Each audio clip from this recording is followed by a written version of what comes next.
Muy bien, soy Isabel Rodríguez, directora de la Escuela de Ciencia Política acá en la Facultad de Gobierno y profesora de Relaciones Internacionales, y me especializo en los temas de Asia. Quiero saber cómo era Corea antes de dividirse. Corea, antes de la división, es geográficamente, se ha llamado así, la península de Corea, ¿no? Y era un país, un reino, ¿no? El reino de Corea, que tiene una tradición larga de formación, eh, que ha estado muy al lado de lo que fue también el desarrollo de la civilización china, eh, y por lo tanto con una alta influencia confuciana. En algunos momentos estuvo controlado por el imperio chino, en algunas dinastías, eh, pero que armó, ¿cierto?, su identidad cultural, su identidad histórica, idiomática, ¿no? Hasta la Segunda Guerra Mundial y hasta que fue ocupada por Japón. Perfecto. ¿Por qué se dividieron las dos Coreas? Las dos Coreas se dividieron porque hubo un momento, ¿cierto?, en que en el marco de lo que se dio en la Segunda Guerra Mundial, Japón fue imperio, el imperio japonés, ¿no? Y además un imperio expansionista, que estuvo en guerra con China, ¿cierto?, estuvo ocupando territorios chinos, y también en ese sentido ocupó, ¿cierto?, a Corea, a la península de Corea, bajo su mandato. Y por lo tanto, cuando Japón es derrotado, ¿cierto?, en la Segunda Guerra Mundial, las potencias que ganan la guerra deciden hacerse cargo, por mandato de Naciones Unidas, del territorio coreano. Es decir, de todos los territorios que Japón había conquistado, se le quitaron, ¿cierto? Y se hicieron cargo las potencias vencedoras. Y en ese sentido, la península de Corea, alguien tenía que hacerse cargo. Y no podía ser solo Estados Unidos, sino que también había que darle espacio a la Unión Soviética en ese momento y a China. Por lo tanto, se decidió que Estados Unidos iba a administrar la parte sur y la Unión Soviética, ¿cierto?, iba a administrar la parte norte, para darle estabilidad nuevamente a la península y ver si después Corea se podía autogobernar, ¿no?, sin organizar para el autogobierno. Sin embargo, esa división se va a instalar y se va a mantener en el tiempo, porque de alguna manera las dos potencias que se hacen cargo van a transmitir su visión de mundo, su ideología, y van a transformarse esto también la visión política de ambos lados de la península. ¿Cómo es hoy en día cada una de las dos Coreas?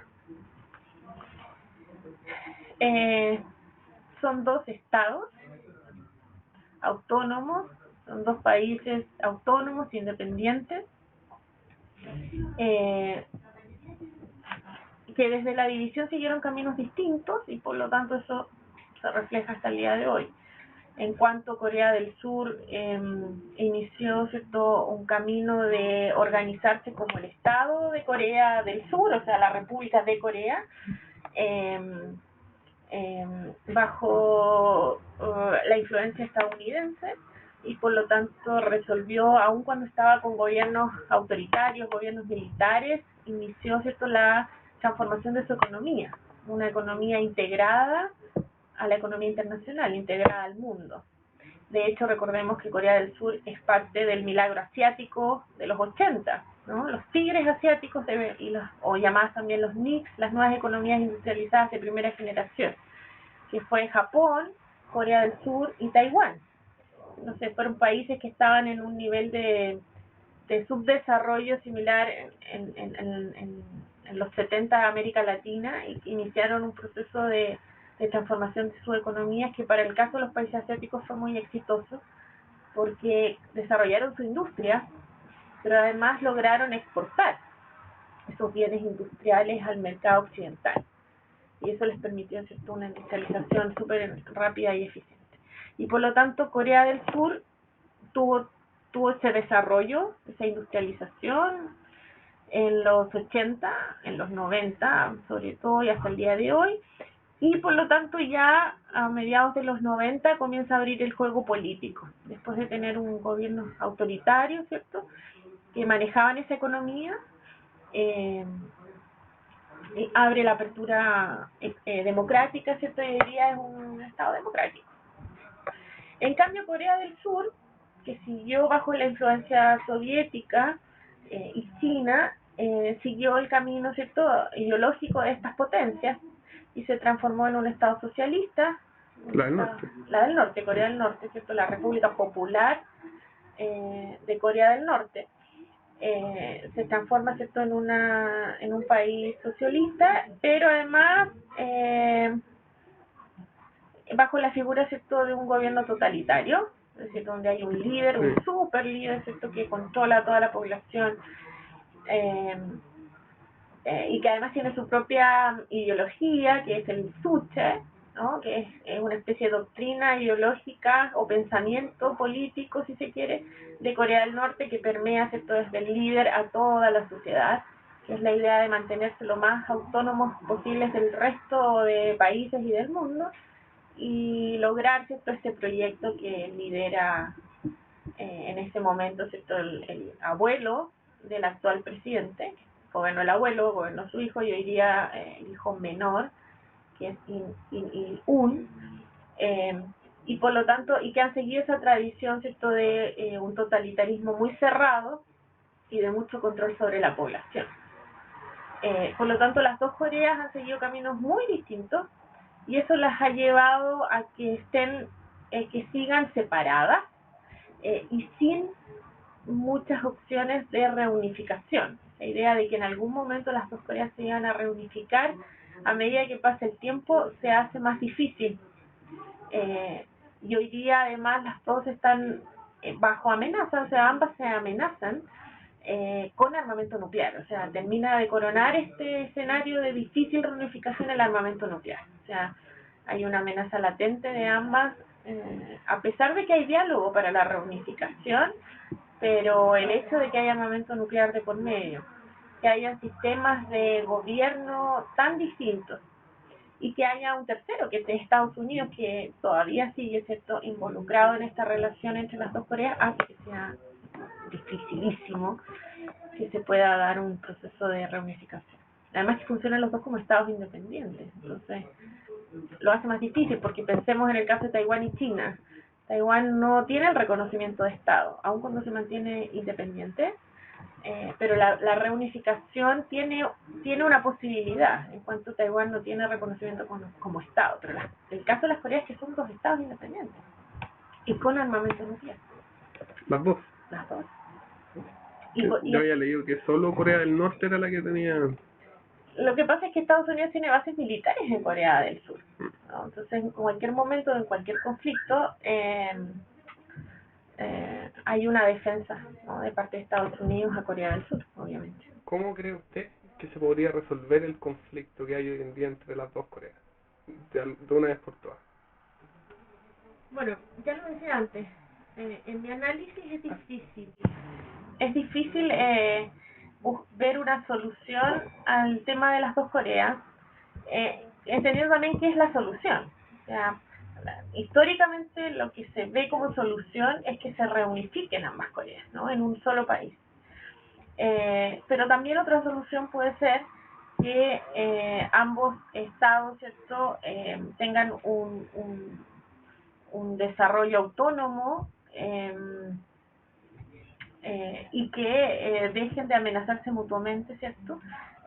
Sobre todo, insisto, en cuanto de por medio hay armamento nuclear, que hace que esto sea no solamente una amenaza, es decir, tu vecino está probando misiles balísticos ahí en tu costa, en el mar, ¿no?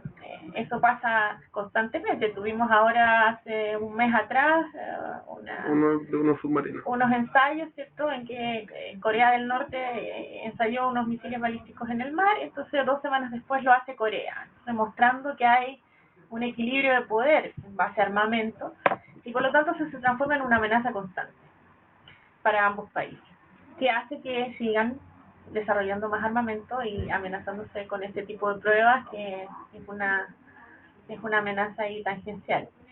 Por lo tanto, es difícil mirar la solución. Y entre medio está Estados Unidos, que para Estados Unidos, desde los atentados a las Torres Gemelas, recordemos que colocó a Corea del Norte en el eje del mal.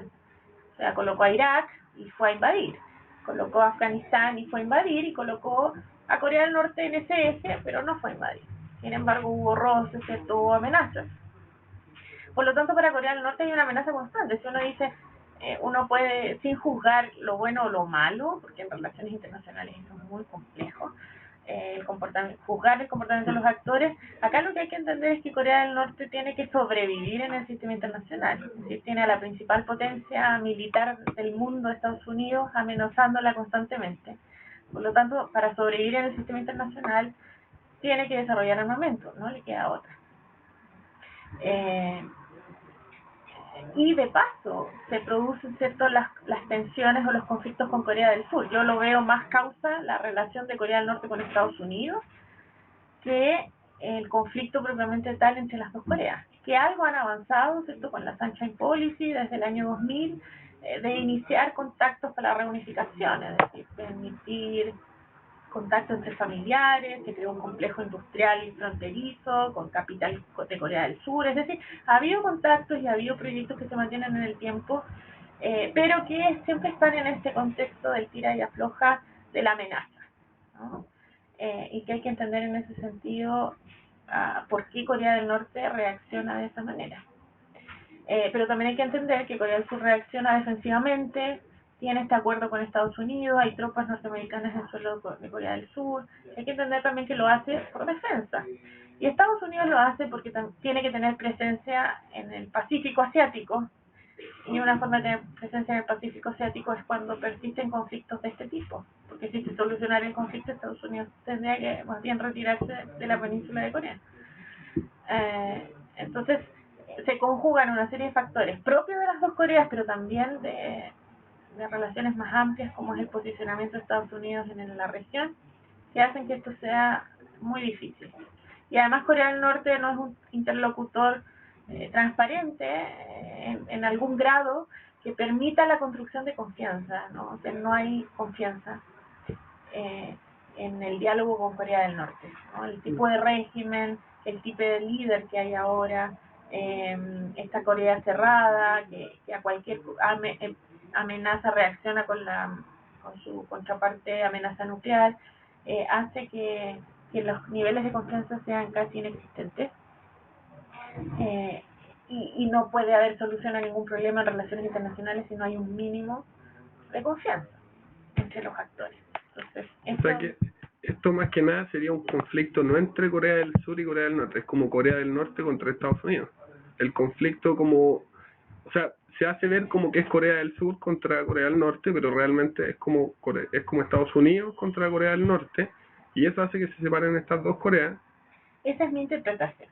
O sea, alguien podrá tener otra interpretación, pero mi interpretación es esa. Y si uno mira los puntos de mayor amenaza de desencadenarse el conflicto armado, es por acciones de Estados Unidos y a las cuales Corea del Norte reacciona. Si uno mira el tema 2003, que estuvieron a punto, ¿cierto?, de iniciarse las guerras de las dos Coreas.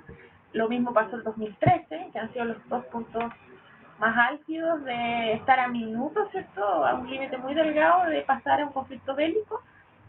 En las dos ocasiones la causa ha sido la intervención, la acción, las declaraciones de Estados Unidos, y no de Corea del Sur. Luego que Corea del Sur se tiene que sumar a esto porque está siendo amenazada, es lo que sucede. Pero hay un tercer actor que, en mi opinión, ¿cierto?, agrava y distancia aún más a las dos Coreas. O sea que por ahora no sería viable una solución. No hay forma. Corea del Norte hace poco, no sé si se supo, que sacó una página de intranet, que es como la red que tienen ellos, que es como una especie de AliExpress, ¿bien?, que es como solo para Corea del Norte. Entonces eso puede ser como que, no sé, como que algo están Y además hay otro tema que no se sabe lo que pasa dentro de Corea del Norte. Por ejemplo, en los últimos, desde diciembre del año pasado, cuando había una película hollywoodense de Sony Pictures que era relatar, ¿cierto?, la situación de Corea del Norte, e incluso se mostraba la muerte del líder norcoreano.